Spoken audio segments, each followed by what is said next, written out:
오늘 우리에게 주신 하나님의 말씀은 시편 73편 17절에서 25절 말씀입니다.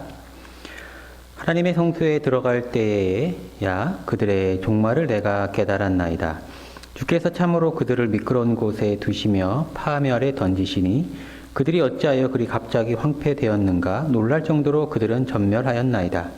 주여, 사람이 깬 후에는 꿈을 무시함같이 주께서 깨신 후에는 그들의 형상을 멸시하시리이다. 내 마음이 한란하며 내 양심이 찔렸나이다.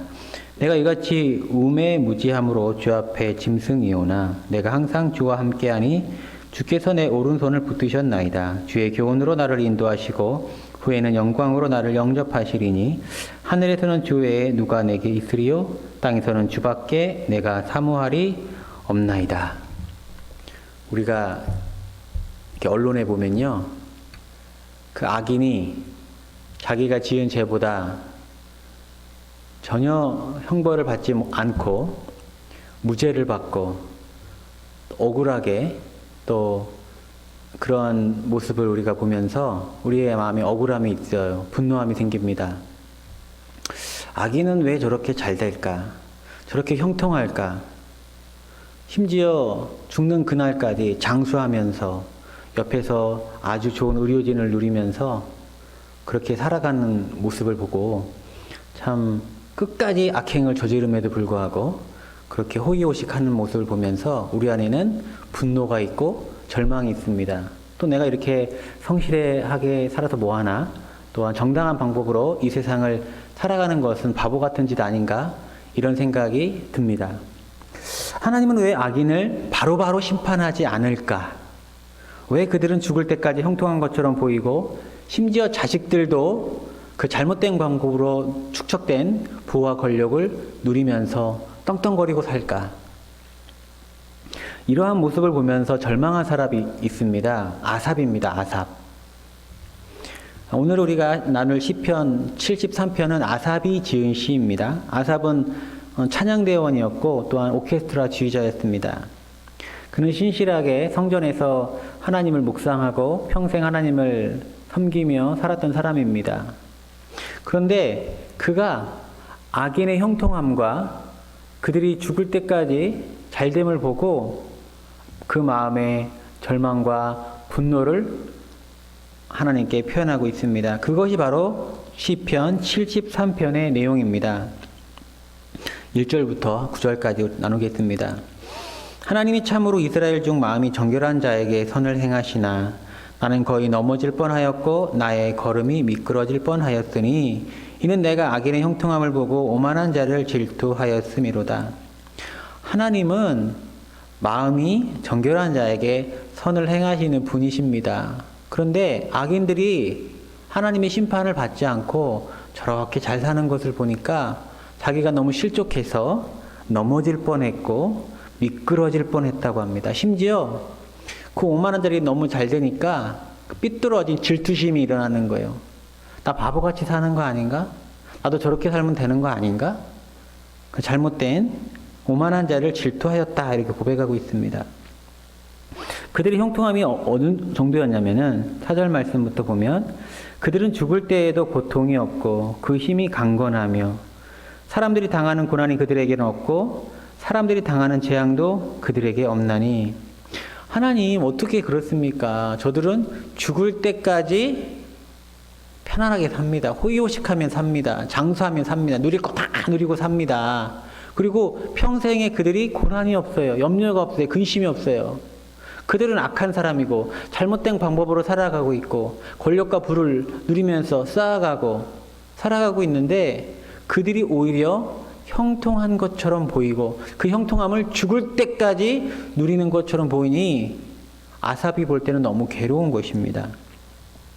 그러므로 교만이 그들의 목걸이요 강포가 그들의 옷이며 탈짐으로 그들의 눈이 솟아나며 그들의 소득은 마음의 소원보다 많으며 그들은 능욕하며 악하게 말하며 높은 데서 거만하게 말하며 그들의 입은 하늘에 두고 그들의 혀는 땅에 두루 다니도다.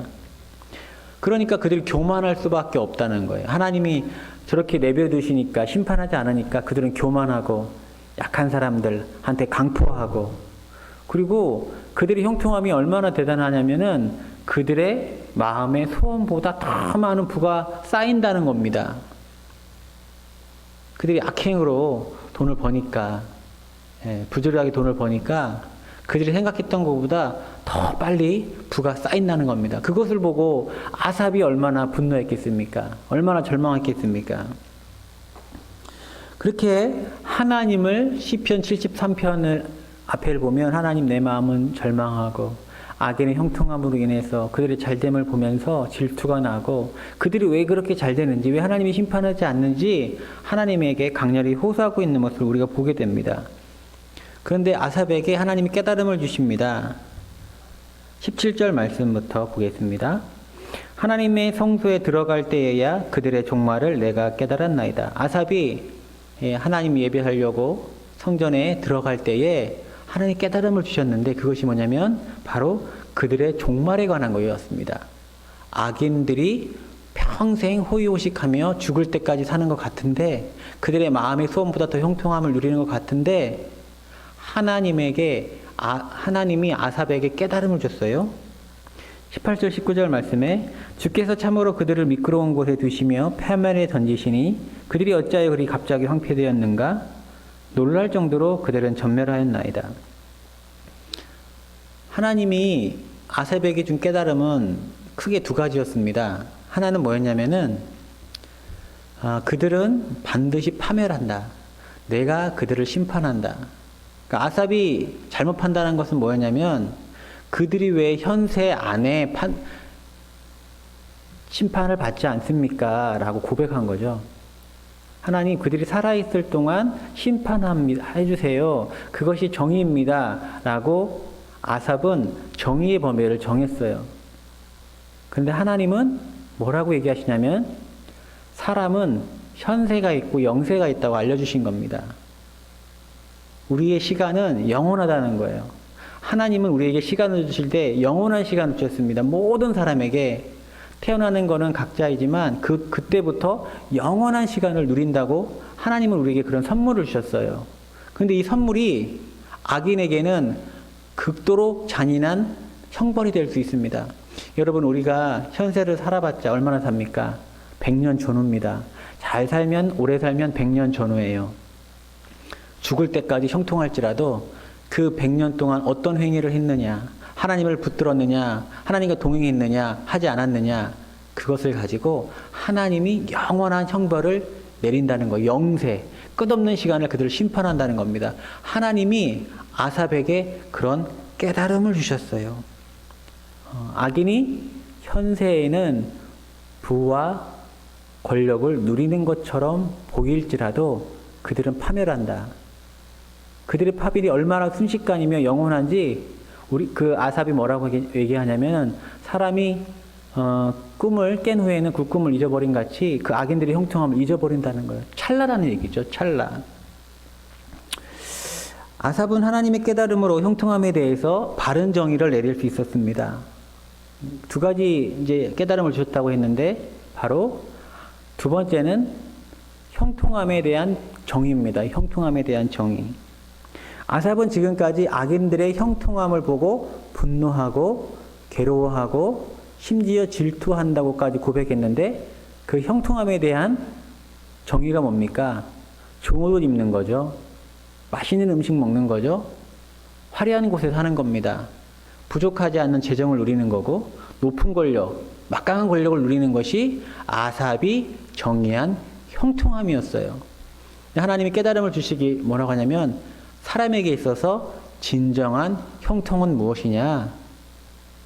하나님과 동행한다는 거예요. 하나님과 동행하는 거. 그리고 그 영세를 확증받는 거. 그런 깨달음이 아삽에게 임했습니다. 22절 말씀입니다. 내가 이같이 우매무지함으로 주 앞에 짐승이 오나 하나님 저는요 형통함에 대한 하나님이 이 세상에서 심판을 왜 안 하시는가? 그리고 왜 형통함, 그런 세상적인 형통함, 좁은 의미의 형통함, 그것을 왜 저 사람들은 누리고 믿는 자들은 못 누리는가? 그렇게 살아왔는데 그 정도 생각하는 것은 하나님이 보실 때 짐승 같다는 거예요. 짐승. 짐승은 본능대로 행하잖아요. 그 수준이 낮죠.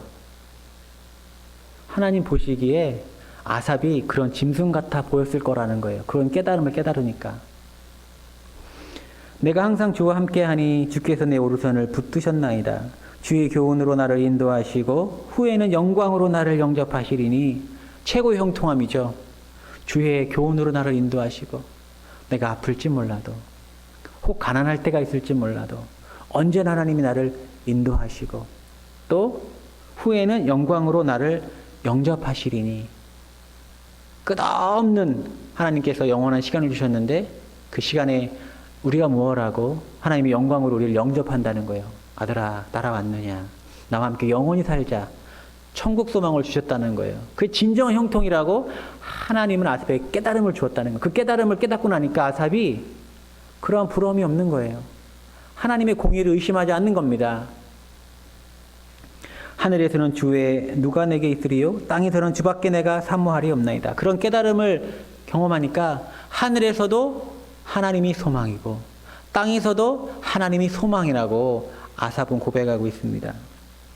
아삽은 좁은 의미의 형통, 부와 권력을 누리고 고난이 없는 삶보다 진정한 형통은 나를 인도하시고 후에는 영광으로 영접하는 진정한 의미의 형통을 깨달았습니다.